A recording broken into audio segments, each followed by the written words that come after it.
Hello, my friends. This is the one-day reading for the S&P 500 for Friday, December 10th, 2021. It's currently Thanksgiving Day, November 25th, 2021 at 9:59 p.m. So what is that? That's 17 days. We're doing the reading for 17 days from now, guys. Okay? 17 days. It's currently the 25th of November. This reading is for December 10th. All right, so the overview is bullish rotation. It's nullified. It doesn't have a correlation to any of the timeline cards, so it may not be that significant of a influence. However, it's a bullish card. Sometimes it does indicate positive economic data. The behavior on the high is going to be a lot of back and forth. There's also a trade opportunity there. So it'd be like a rally back and forth, but a rally into the high, trade opportunity. And then the behavior on the low, the behavior moving into the low is a breakdown through a diagonal trend line. And the volatility picks up as it moves lower. I'm going to want to trade around a strong rally. And it looks like a rally to a high.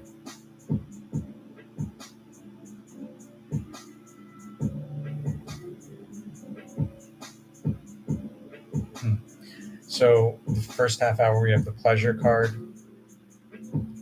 And in the prior reading for Thursday 9th, the prior day to this reading, we had the pleasure card as well. Could be revisiting the same crest there, but there's a high correlation in the pre-market.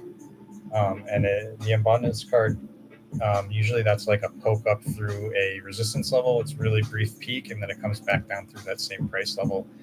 We have a move higher from a support level at the open. We probably revisit that crest, but then we have the unicursal hexagram between 10 and 11 o'clock, and that's crossed with the art card and the low correlation. So the art card is like a wave formation. It's like an upside down U, kind of similar to the Ace of Wands. The art card, it's like two opposite and equal forces or movements. They kind of cancel each other's progress out. So like you just come right back to where you were. A lot of the time there can be a trade opportunity around the art card, depends on the circumstances, but based on the unicursal crossing with it, I'd say that this trade opportunity in the next card, the strife card, is probably a bearish one.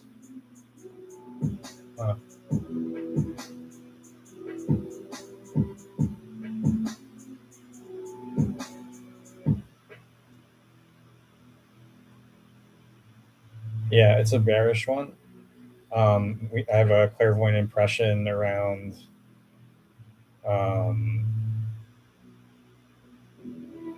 like 12 to 12:30 of a big decline coming, and there's a move higher. So strife card between 10 and 11, which is bumping up against resistance. In most cases, it's like a moving average resistance level. But then 12 to 1, there's a push higher. So roughly in there's a push higher along a diagonal trend line through a resistance level, meeting another resistance level before pulling back a bit. That's from 12 to 1-ish. But at the same time, there's also an impression for a sharp decline starting somewhere around there. From 1 to 2 o'clock, we have sharp decline through multiple support levels.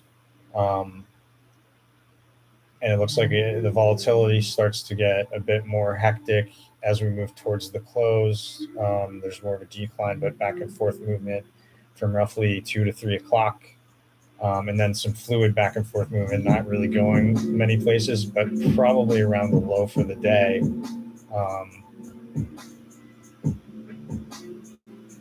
In the last hour of the trading day. There's also a highlight, an agreement between two parties, two leaders, that usually has life-changing consequences, or there could be some sort of merger there, but more likely it's an agreement between two parties, especially because right at the close there's the Emperor card, which is a significator for a leader of nations. In most cases, it's the president. It's also mixed with, it's crossed with the oppression card, which is all about a range. So it's about being range bound. It could be like the bottom and the top of the range, and we do this, or it could be like we meet the top or the bottom of the range. Depends on what the cards tell you. I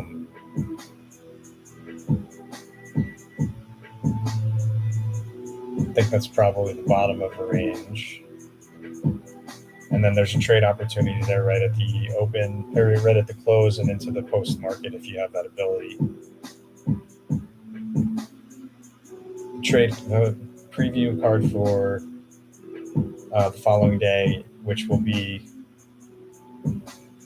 Monday, 13th of December 2021. Preview for that is a futility card. So 3 unicursal hexagram readings in a row at Wednesday, Thursday, Friday, and then now we have futility. So there's a lot of headwinds, something to do with an agreement between 2 leaders. Yeah, we see it. We see it the prior day. On Thursday, we saw it.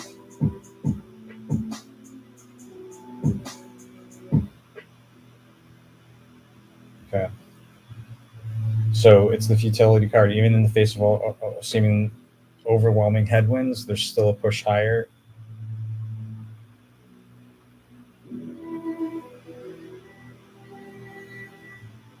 Well, that definitely looks like a fun day. You'll have to come back when I've got this recording for Monday the 13th, but I'm going to cut it here, guys, and get to some other business. Hope this has been helpful. I know it's been for some people. I love to hear about it. It's really encouraging. I love the motivation because that's what I'm here to do, guys. I really want to help. I've been doing this a long time. I was a Wall Street broker for a while. I was a day trader at a firm.